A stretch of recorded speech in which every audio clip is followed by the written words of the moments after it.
Primary objective economic wellbeing, অর্থনৈতিকভাবে যেন বৃদ্ধি করতে পারে।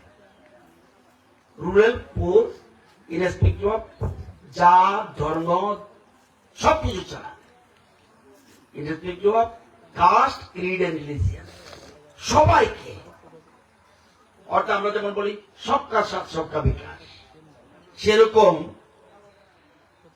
এটার উদ্দেশ্য গরিব মানুষকে, কৃষি যারা গ্রামে বসবাস করে তাদেরকে স্বাবলম্বী করা অর্থনৈতিকভাবে, এবং তাদের মূল কাজটা কি,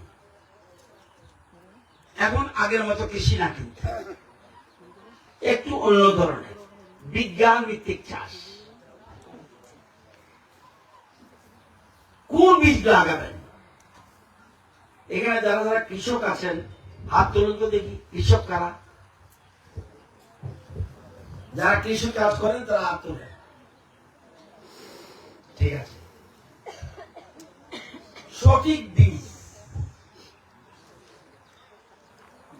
আমি যখন ছোট ছিলাম, আমরা তখন কিভাবে কৃষি কাজ করতাম, একবার যে বীজ আছে জীবন ভরে ওই বীজে চালাম।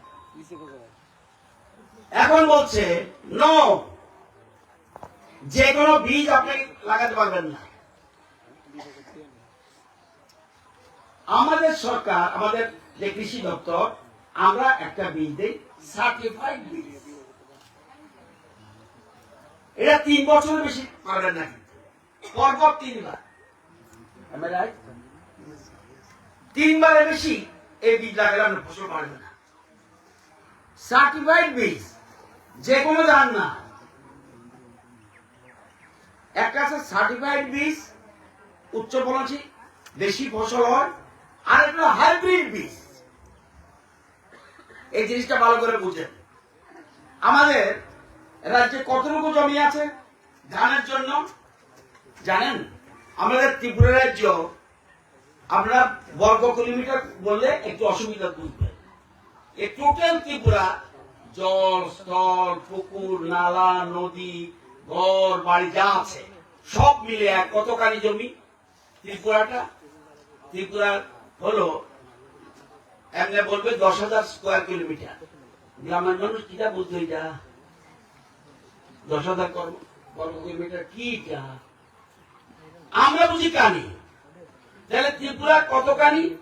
60,62,000 কানি টোটাল। এই বিল্ডিংটাও এর মধ্যে আছে, কয় টাউনটাও এর মধ্যে আছে, রাস্তাটাও এর মধ্যে আছে, কয় নদীটাও এর মধ্যে আছে, ফরেস্টও আছে, যত আছে সব মিলিয়ে 60,62,000 কানি জমি আছে ত্রিপুরা। তো এটার মধ্যে আমরা বলি এই ঘরের মধ্যে না। তাই ফসল কতটুকু তো হয়? 60 লক্ষের মধ্যে মাত্র 29 লক্ষের মধ্যে ফসল হয়। ভালো করে বুঝেন, 29 লক্ষ কানির মধ্যে ফসল হয়, ধান হয়নি না, ফসল হয়। কচু গাছও একটা ফসল, নারকেলও ফসল, সুপারিও ফসল। ধান হয় মাত্র 15 লক্ষ কানিতে। খুব ভালো করে বুঝেন, 60,62,000 কানি ত্রিপুরা, এর মধ্যে মাত্র 15 লক্ষ কানিতে ধান চাষ হয়। মানে জমি 24% জমিতে ধান চাষ হয়। তাই আপনি কেমনে স্বয়ম্বর হবেন? সেই জন্য বিজ্ঞান ভিত্তিক আধুনিক চাষ, বিজ্ঞান ভিত্তিক আধুনিক চাষ। এই জন্য কেবিকে, এই জন্য কৃষি দপ্তর, এই জন্য কৃষি বিজ্ঞান কেন্দ্র, এই জন্য আমাদের এটিএম বিটিএম যারা আছে, কৃষি বিজ্ঞানী দপ্তর, কৃষি দপ্তর আছে, রাজ্য সরকার যেমন আছে, কেন্দ্রীয় সরকার আছে। তাহলে কি করতে হবে? সঠিক বীজ। এই ধানের বীজের ক্ষেত্রে আমরা স্বয়ম্বর, ভালো করে বুঝতে হবে। সব ধানের বীজের ক্ষেত্রে ধানের স্বয়ম্বর নিয়ে আমরা না, ধানের বীজের ক্ষেত্রে আমরা স্বয়ম্বর। আমরা আমাদের কতটুকু বীজ লাগার কথা? 2000 মেট্রিক টন। এক বছরের ধানের বীজ লাগবে 2000 মেট্রিক টন। আমরা উৎপাদন কত করি? 3000 টন মেট্রিক টন উপরে।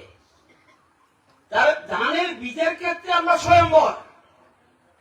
আমাদের সার্টিফাইড এজেন্সি আছে, মিজোরামের নাই, মণিপুরের নাই, নাগাল্যান্ডের নাই, সিকিমের নেই, আমাদের পরে মাত্র আছে আসামের।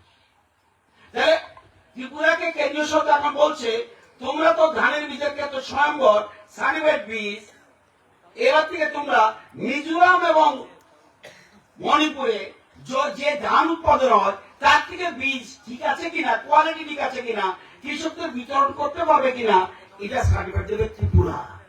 এটা আমাদের অহংকার, আমাদের গর্ব, আমাদের দপ্তর এই সম্মানটুকু পেয়েছে, এই বছরে পেয়েছি আমরা।